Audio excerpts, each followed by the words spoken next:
Okay, let me paint you a picture. It is 2026. HBO just dropped a 6-episode show about a tall broke knight and a bald kid wandering around Westeros. No dragons, no Iron Throne, no armies clashing in the dark you cannot see, just two guys, a horse named Thunder, and a world that really does not care about either of them. And people lost their minds over it. 14 million viewers per episode in the US alone, 26 million worldwide, a near-perfect rating on Rotten Tomatoes, the third biggest series debut in HBO Max history. So yeah, A Knight of the Seven Kingdoms hit different. And now season 2 is coming, there is new cast, there is a story that is genuinely wild, there was a flood, a literal flood, and the showrunner is out here praying for drought weather in Spain. We are getting into all of it, stay with me. Before we talk about where this show is going, we need to talk about why it matters that it worked in the first place. Because here is the thing, when HBO announced this show, a lot of people had real doubts. The Game of Thrones fandom had been burned hard. Season 8 of the original show is basically a trauma response at this point. And House of the Dragon, while good, kept the same high-stakes dragon warfare energy that some people were getting fatigued by. So what does A Knight of the Seven Kingdoms do instead? It goes small, deliberately, almost stubbornly small. There is a review on IMDb that describes it perfectly. It says, if Game of Thrones was a feast with greasy fingers and blood on the tablecloth, and House of the Dragon was a genealogy lesson delivered with a flamethrower, then A Knight of the Seven Kingdoms is a roadside stew in a dented pot. That is exactly right, and that is exactly why it worked. This is Westeros at ground level. No kings, no grand political machinations. Just a lowborn hedge knight named Sir Duncan the Tall, played by Peter Claffey, and his squire Egg, played by Dexter Saul Ansell, who is secretly a Targaryen prince but is choosing the road over the palace. You do not get that story in the main franchise. You get power struggles and betrayal. Here you get two guys who genuinely like each other trying to survive a world that was not built for people like them. The stakes feel personal instead of apocalyptic, and that is a very specific skill to pull off in a fantasy show. Season 1 adapted the first of George R.R. Martin's Dunk and Egg novellas, called The Hedge Knight. It was published back in 1998. Martin originally wanted each novella adapted as a standalone 2-hour film. HBO had a different idea. 6 episodes per story, and the format works incredibly well because it gives the characters room to breathe. The show ends with Dunk and Egg leaving Ashford together after a trial of 7, which is essentially a medieval courtroom battle with actual swords. Dunk wins. Egg's family drama hits a turning point, and the two of them ride off into an uncertain Westeros together. Perfect setup for what comes next. So here is where things get really interesting for anyone who has not read the novellas. Because Season 2 is not just more of the same. It is adapting The Sworn Sword, the second Dunk and Egg story published in 2003, and the setting is completely different from Season 1. Season 1 was about a tournament, colorful characters jousting, noble houses showing off, political tension hiding behind pageantry, controlled chaos. The Sworn Sword takes place during a great drought. Westeros is dry, crops are dying, wells are running out, and Dunk and Egg have ended up in service to a small-time landed knight named Sir Eustace Osprey of House Osprey, who holds a modest castle called Standfast. Their job is basically to serve this old man and keep the peace. Then they meet Lady Rohan Weber, who holds the neighboring lands. She controls a stream that Osprey needs, and what looks like a petty local dispute between two minor houses spirals into something that touches the legacy of the Blackfyre Rebellion, one of the most pivotal conflicts in Targaryen history. Now here is the delicious irony that you cannot miss. Season 2 is set during a fictional drought, and filming got shut down in real life because of a massive flood.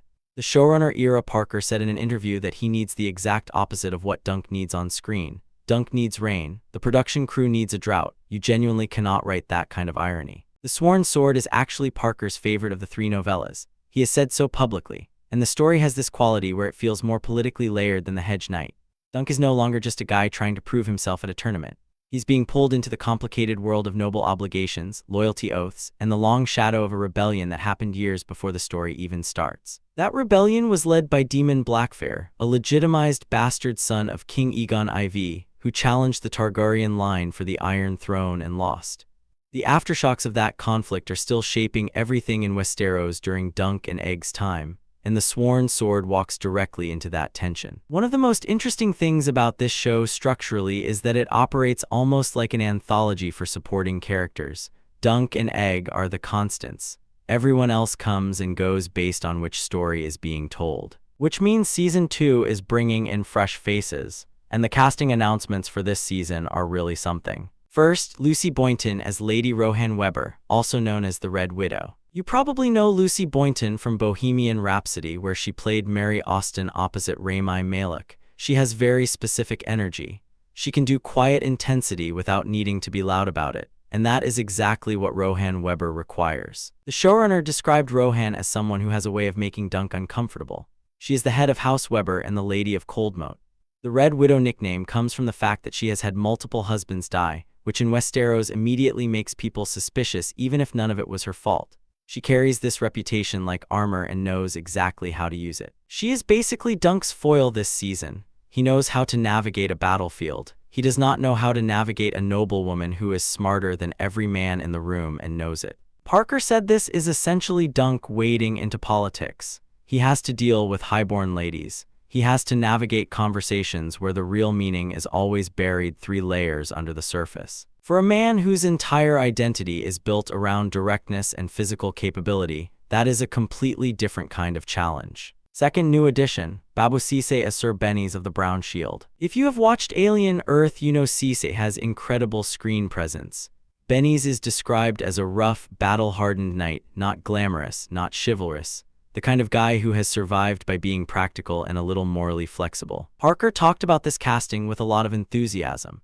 He said Ceesay gives Benny's this quality where even when the character is saying something you probably should not agree with, you kind of want him to be your friend anyway. That is a very specific skill, making a morally gray character genuinely likable without excusing them. That is great writing meeting great performance. And Benny's works as a foil for both Dunk and Egg separately, which is exactly what you want from a supporting character in this kind of story.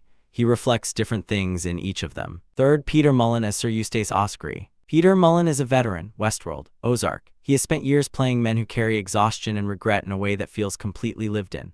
Sir Eustace is old, his house is diminished, his glory days are long behind him, and he is fiercely holding on to what little dignity and territory he has left. That is a rich character to play, and Mullan is absolutely the right person for it. Together, these 3 additions suggest that Season 2 is going to feel much more like a chamber drama than a sword and shield action piece.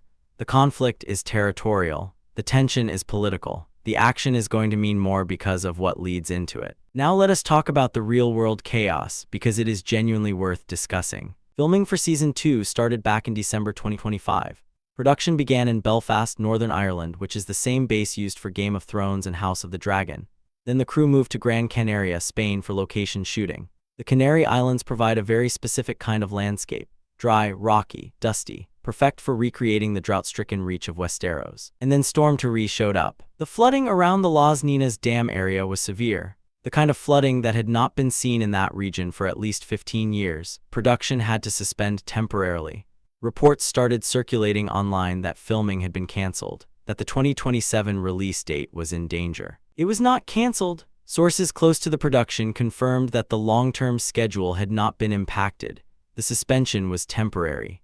The showrunner said the crew was waiting it out in a hotel in Gran Canaria, making plans and backup plans and trying to stay flexible. And then photos started coming out from set, actual on-set images. You can see Peter Claffey as Dunk, and notably he has longer hair than Season 1, which tells you something. There has been a time jump between seasons. Dunk and Egg have been on the road for a while before this story picks up. Here is what the production timeline suggests. Season 1 was filmed over roughly 3 months. Season 2 started filming in December 2025, which means by the time you are watching this video, they have already been shooting for over 5 months. The flood was a disruption but not a catastrophe. The 2027 target is still realistic. And there is additional context that makes this more interesting. HBO has been trying to schedule Game of Thrones universe content annually. House of the Dragon Season 3 is coming in June 2026. That is this year. A Knight of the Seven Kingdoms Season 2 lands in 2027. House of the Dragon finishes in 2028. And somewhere in there, a new series called Aegon's Conquest is also in development. HBO is building a content pipeline around this universe. And A Knight of the Seven Kingdoms is a key part of it precisely because it is cheaper to make than the dragon-heavy shows. 6 episodes, smaller cast per season, more intimate storytelling, more room to experiment. Here is the part of this story that I think deserves more attention than it is getting. George R.R. Martin has outlined plans for 10 to 12 additional Dunk and Egg novellas. He told showrunner Ira Parker these outlines personally. Parker described them as stories that take Dunk and Egg all the way through their entire lives. Think about what that means structurally. These characters are going to age on screen. Egg, who is a child right now, eventually becomes King Aegon V of the Seven Kingdoms. Dunk eventually becomes the Lord Commander of the Kingsguard. These two guys who started as a broke knight and a runaway prince end up shaping the entire trajectory of Westeros leading into Game of Thrones. Parker has even talked about a 15-season plan. That is not a confirmed number of seasons, that is a creative vision, but it tells you how seriously everyone involved is taking the long game here. There's also a very specific thing that makes this adaptation different from Game of Thrones in terms of staying power. Martin has said he does not want to write more Dunk and Egg stories until he finishes The Winds of Winter. That is a constraint, but Parker has those outlines directly from Martin. And Martin handed Parker 12 unpublished story ideas, which was reported by The Hollywood Reporter back in January 2026. So the showrunner is not flying blind, he has a roadmap. Even if the books are not finished yet, the characters and their journey are mapped out enough to keep the show coherent. There's also this brilliant Easter egg connection for deeper fans. Egg is the younger brother of Maester Aemon. Yes, the Maester Aemon from the Wall in Game of Thrones. The very old blind Maester who gave Jon Snow some of his most important advice. He and Egg are brothers. Dunk and Egg visit him off-screen between the first and second novellas.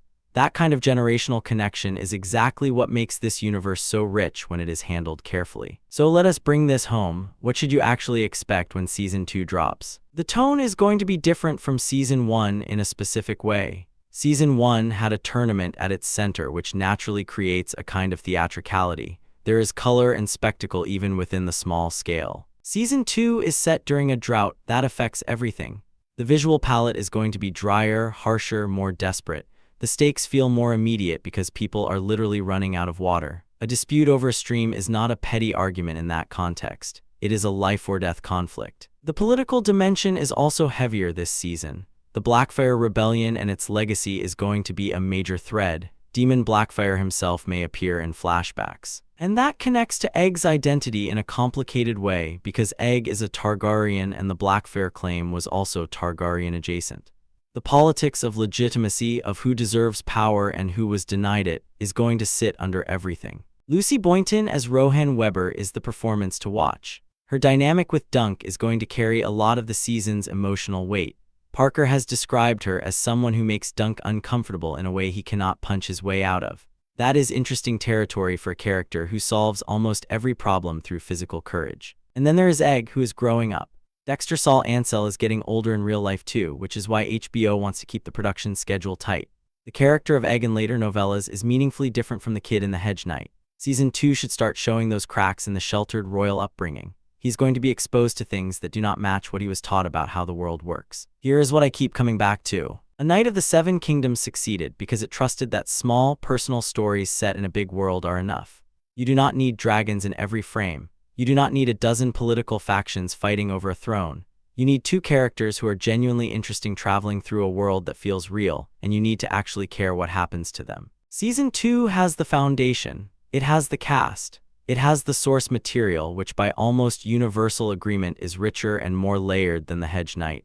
And it has a production team that has already proven they understand what makes this story worth telling. The 2027 release is still the target. The flood was a setback, not a sign. Dunk and Egg are coming back. And honestly, given where Season 1 left off, I am more ready for it than I thought I would be. If you are not caught up on Season 1, go fix that. It is 6 episodes. It is on HBO Max. It is the most low-key, genuinely satisfying fantasy television that has come out in a long time. And when Season 2 lands, we will be right here breaking it down. See you then.